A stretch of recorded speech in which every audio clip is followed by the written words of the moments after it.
going to be doing a complete oil change on my 2013 Kawasaki ZX-6R.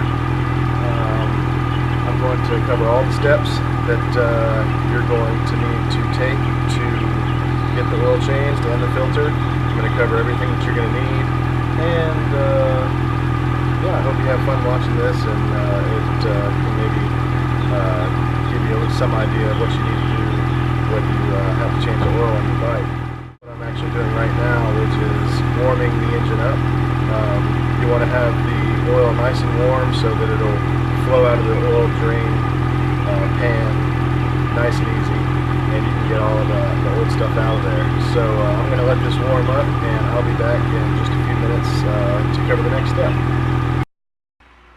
Okay, so obviously for this operation you're going to need a few things, starting with a ratchet set or some wrenches to remove the oil drain bolt. I believe that it's supposed to be a 17 millimeter socket for this particular bolt, but I do not unfortunately have a large enough metric set of sockets, so I'm going to use an 11/16 socket, which will be just a little bit loose on the bolt, but it will suffice to get the job done.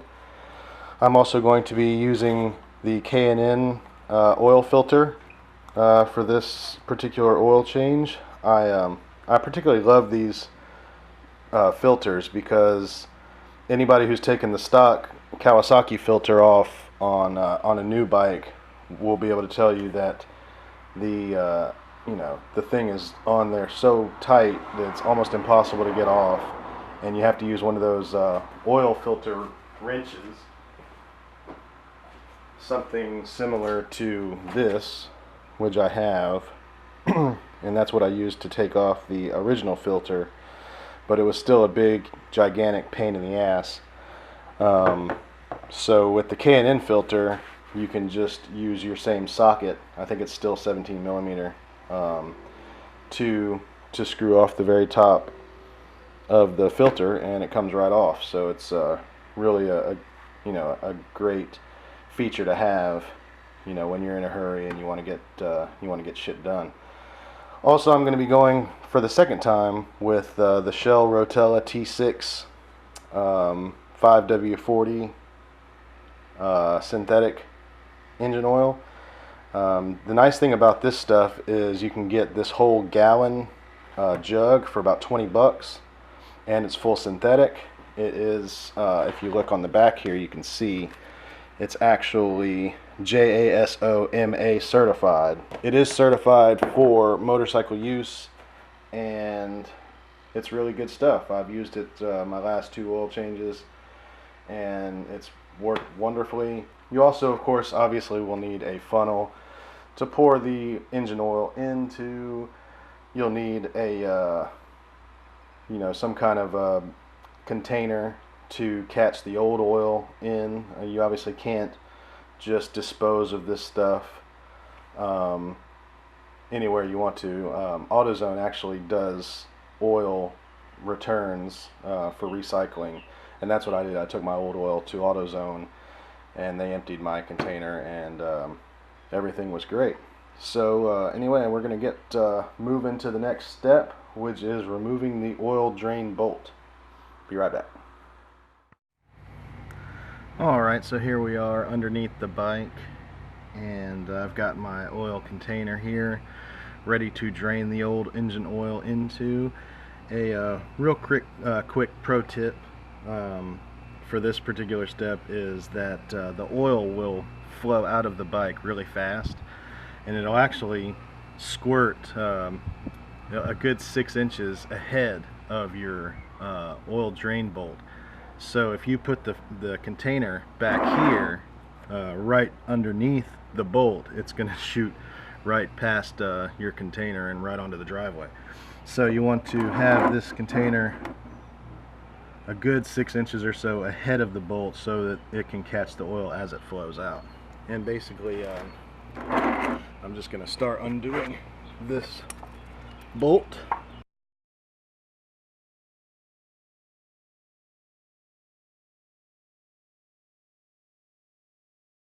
Now, of course, like I said, this is going to come out fast, so you really should be wearing gloves for this particular step. I don't happen to have any gloves on me, so I'm just going to try to do this as carefully as I can. But it is going to come out real fast, and I'm probably going to get oil on my fingers, so if you don't want that to happen, make sure you put a pair of gloves on. So I can just unscrew it, let it come out, and it'll go right in.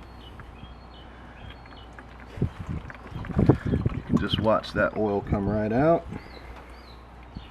and you're going to let that drain for a good long while.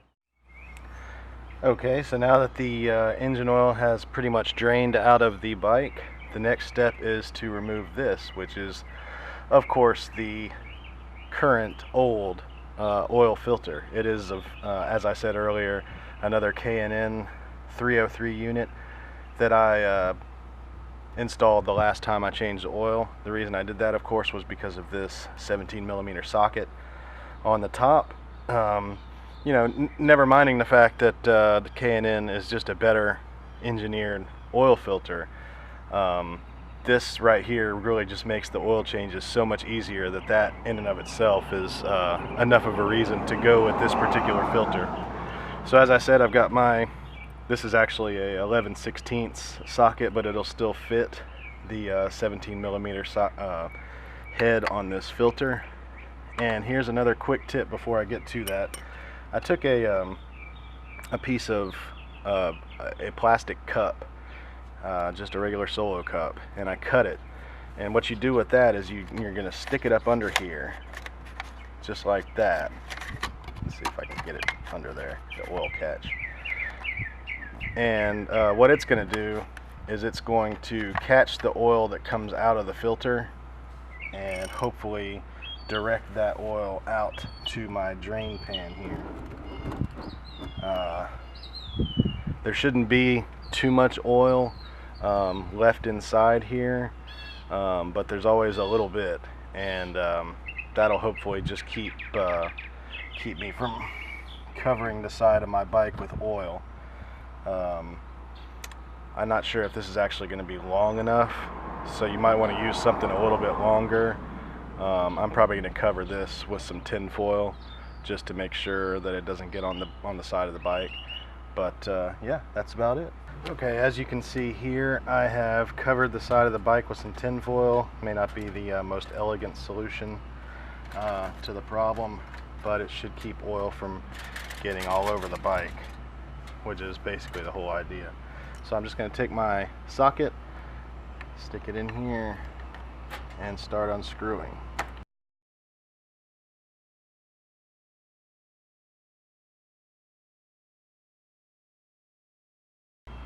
And there's the oil filter right there, and there's some of the oil trying to seep back in there. And we'll just clean that off with a rag real quick.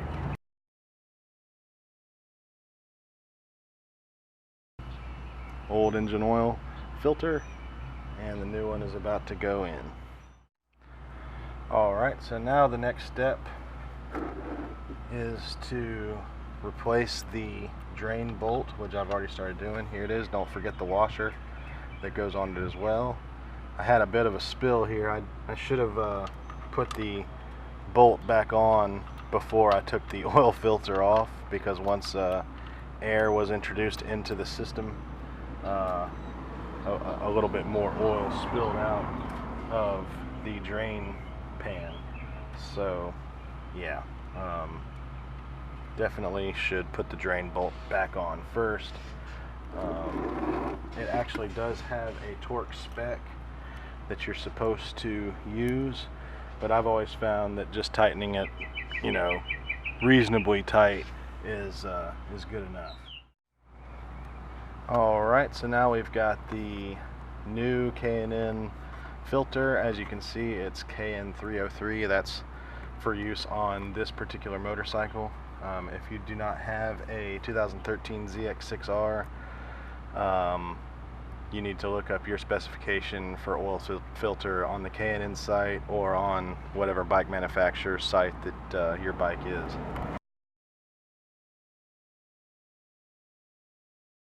Another thing that you need to do is you need to put some oil on the actual O-ring here, so that it lubes it up and it won't be, you know, stuck when you go to take it off the next time.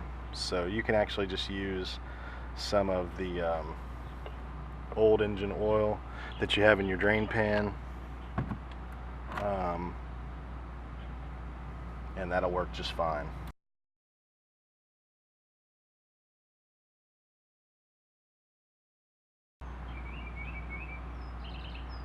And that's it. Then you just then you'll just screw it in. Simple as that.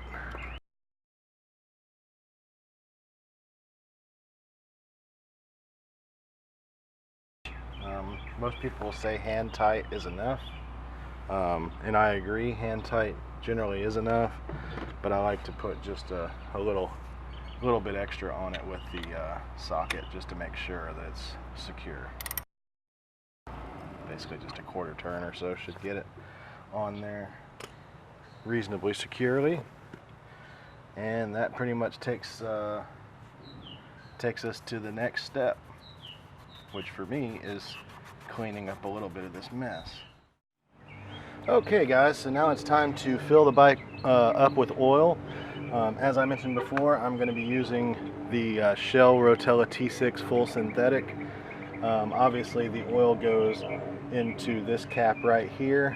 Another step that you can take, it's kind of optional, before you get to this step, is to run some clean oil through the bike with the drain plug off, just to get all of the old oil out of the bike. I did that particular step off camera, and it's like I said, it's optional. It's not something you have to do, but it is something you can do if you just want to make sure that you get all the old oil out. So anyway, you're just going to unscrew the oil cap, and this might be a little bit tight, even if you just finger tighten it the last time, just due to vibration. So you might have to use a wrench or something. If you do use a wrench to take it off, make sure you put a towel over the cap so that you don't scratch the cap. I've also got my handy oil funnel here. It's been, I thought I cleaned it pretty good the last time, but looks like this might still be a little bit of, I think it's okay. Anyway, you just stick that in there just like that. Now the bike capacity is somewhere around 3.2, 3.3 quarts, but you really need to use the sight glass to kind of make sure that you've got it to the middle line, and I'll show you that in just a minute. But you can go ahead and put in 3 quarts and then just sort of adjust it from there.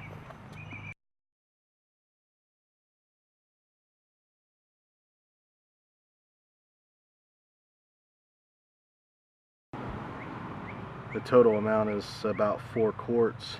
I've put in about 1.5 quarts. So you're going to have just 1 quart left when you're done here.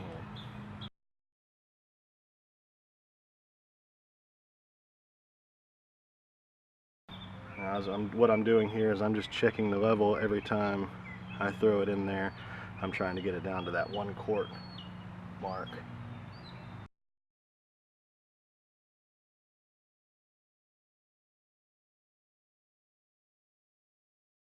Now it's obvious, you know, you don't want to underfill it, but you also don't want to overfill it. That's very important, not to overfill the bike. I'm just going to put a bit more in.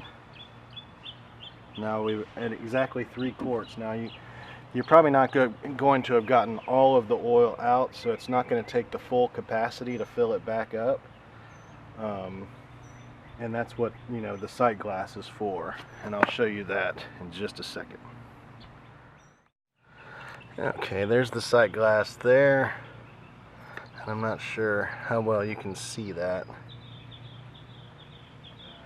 but you want obviously the level to be between the 2 hashes there, and as you can see, it's kind of at the top, so This is maybe slightly a little bit over, but I think that'll be okay. I'm gonna run the bike for a few minutes, let the oil circulate, and then we'll see what the level is after letting it sit for a little while, and add or drain oil as needed.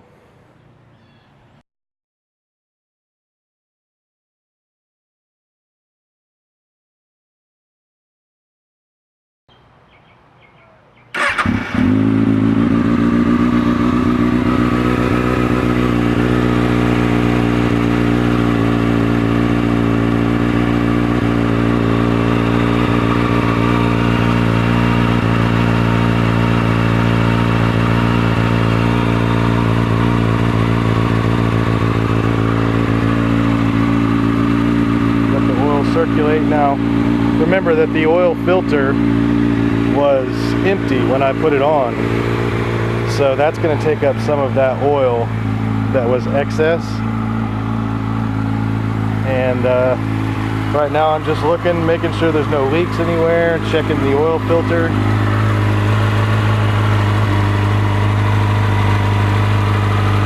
Everything looks good there.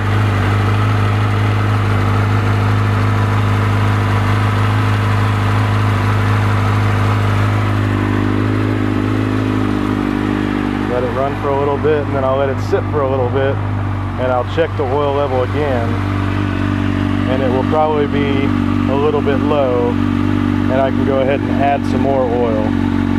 So I'm going to go ahead and do that, and I'll be back in just a few minutes.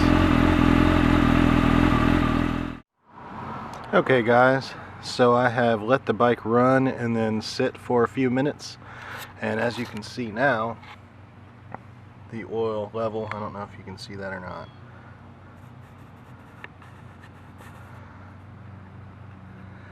Well, can't see it too well.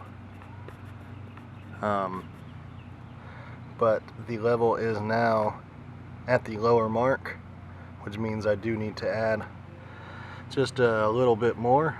So I'm going to go ahead and do that real quick.